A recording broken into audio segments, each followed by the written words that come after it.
এনসিপির জুলাই পদযাত্রাকে কেন্দ্র করে গোপালগঞ্জ সদর উপজেলার উলপুর বাজার এলাকার পুলিশের গাড়িতে আগুন দিয়েছে নিষিদ্ধ সংগঠন ছাত্রলীগের কর্মীরা। এ নিয়ে আরও জানাতে যুক্ত হচ্ছেন সহকর্মী সাইফুল ইসলাম আকাশ। আকাশ, এখন পরিস্থিতি কিরকম দেখতে পাচ্ছেন, সেখানকার বিস্তারিত নিয়ে আমাদের জানান।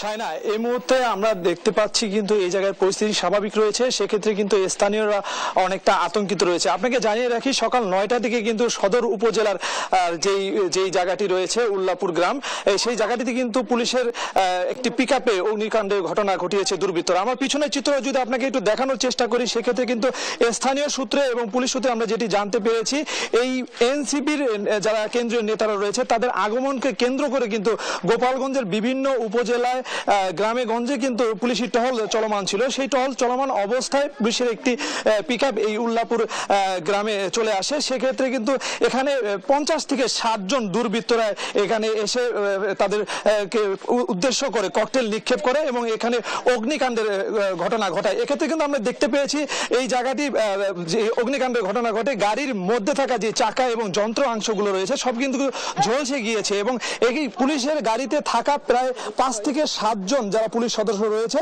তারা কিন্তু আহত অবস্থায় রয়েছেন বলে আমাদেরকে নিশ্চিত করেছে যে গোপালগঞ্জের অতিরিক্ত পুলিশ সুপার। তবে এই জায়গাটিতে আমরা দেখেছি যে অতিরিক্ত পুলিশের পাশাপাশি কিন্তু সেনাবাহিনীর একটি টিম কিন্তু এই জায়গাটি এসেছেন এবং তারা এই জায়গাটি পরিদর্শন করে কিন্তু এখন কিন্তু পরিস্থিতিটা কিছুটা স্বাভাবিক রয়েছে বলে আমরা দেখতে পাচ্ছি। তো এই জায়গাটি যখন পুলিশ সুপারের সাথে আমরা কথা বলেছি, তারা আমাদেরকে যেটি জানিয়েছে, এনসিপির যেই পদযাত্রাটি হচ্ছে যে পৌর পার্কে, সেই জায়গাটিতে কিন্তু অতিরিক্ত পুলিশ এবং সেনাবাহিনী মোতায়েন রয়েছে, ওই জায়গাটি কিন্তু নিরাপদ স্থানে রয়েছে। তবে এই বিচ্ছিন্ন ঘটনার কেন্দ্র করে কিন্তু এখানকার স্থানীয়রা অনেকটা আতঙ্কিত অবস্থায় রয়েছে। তো এই ছিল গোপালগঞ্জ থেকে অগ্নিকাণ্ডের সর্বশেষ।